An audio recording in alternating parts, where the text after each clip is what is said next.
Behind locked doors, countless souls were trapped in a system that mistook suffering for madness. Mental hospitals, before the 1950s, often treated patients not with care, but with control, forcing heavy sedatives into fragile bodies, stripping away dignity with every dose. Electroshock therapy, meant to silence what wasn't understood, left minds scarred and memories shattered. Lobotomies, brutal and irreversible, turned once vibrant individuals into mere shadows of themselves. Families sent loved ones away in desperation, believing in cure only to be met with cold corridors and lost hope. These institutions buried pain instead of healing it, leaving countless stories unheard. But behind the suffering, there was always a flicker, a reminder that even the broken deserved compassion.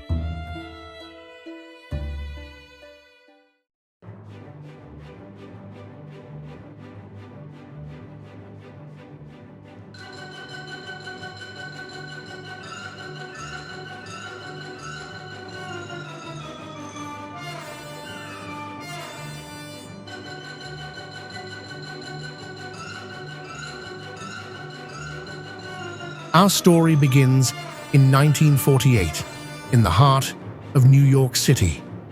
A small group of individuals, each navigating the challenges of mental illness, made a revolutionary decision. They chose to support one another outside of institutional walls, founding what would come to be known as Fountain House. At its core, Fountain House was about dignity, purpose, and belonging, values rarely extended to those struggling with mental health conditions at the time.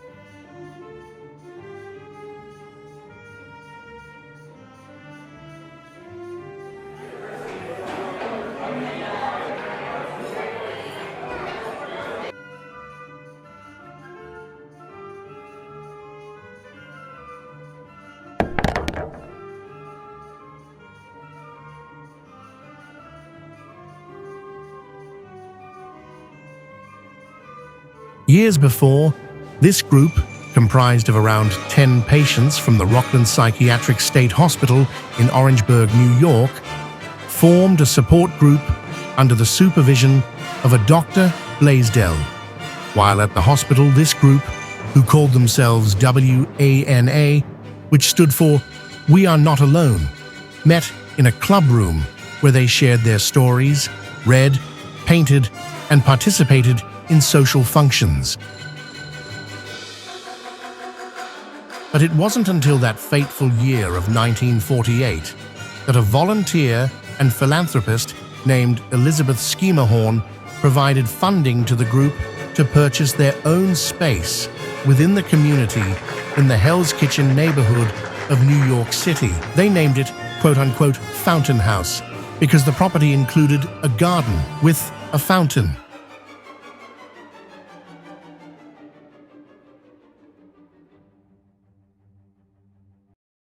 Over the next couple of years, Fountain House briefly flourished, but then floundered, and by the mid-1950s was on the brink of shutting down. However, in 1955, the organization still managed to attract a talented young social worker from Michigan named John Beard. During his time at Eloise Asylum of Michigan, John Beard observed how the institution's harsh conditions weighed heavily on the patients, many of whom were left idle, with little purpose or engagement.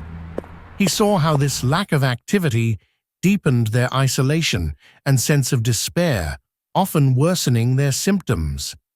Yet, in rare moments, when patients were given simple tasks, like helping with groundskeeping or light cleaning, Beard noticed a profound transformation.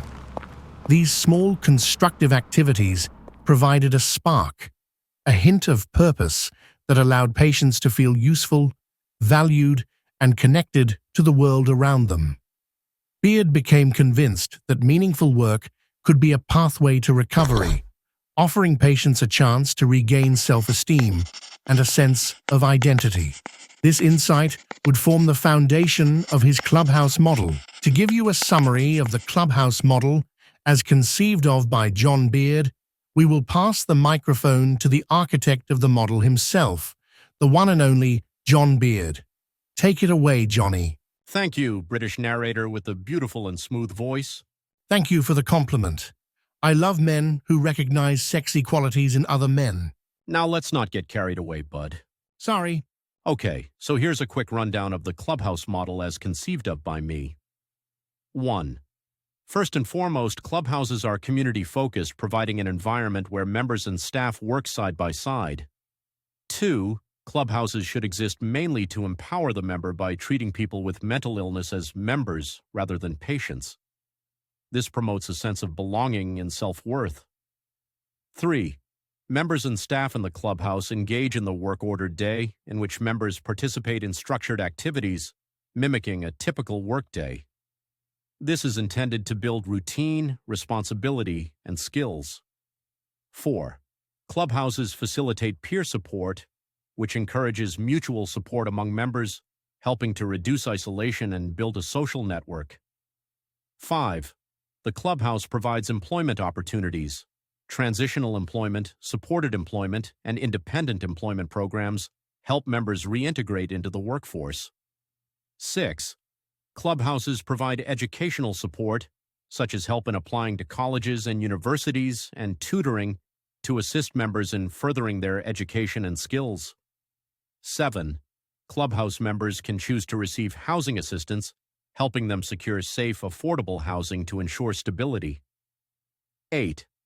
Clubhouse members are involved in the decision-making process of the clubhouse, fostering leadership and ownership. And, lastly but not least, staff and members should cultivate an atmosphere of respect and dignity. Ideally, everyone in a clubhouse should prioritize respect, viewing members as equals with potential for growth rather than as individuals defined by their mental illness. Thank you, Johnny. You are truly the messiah of Clubhouse.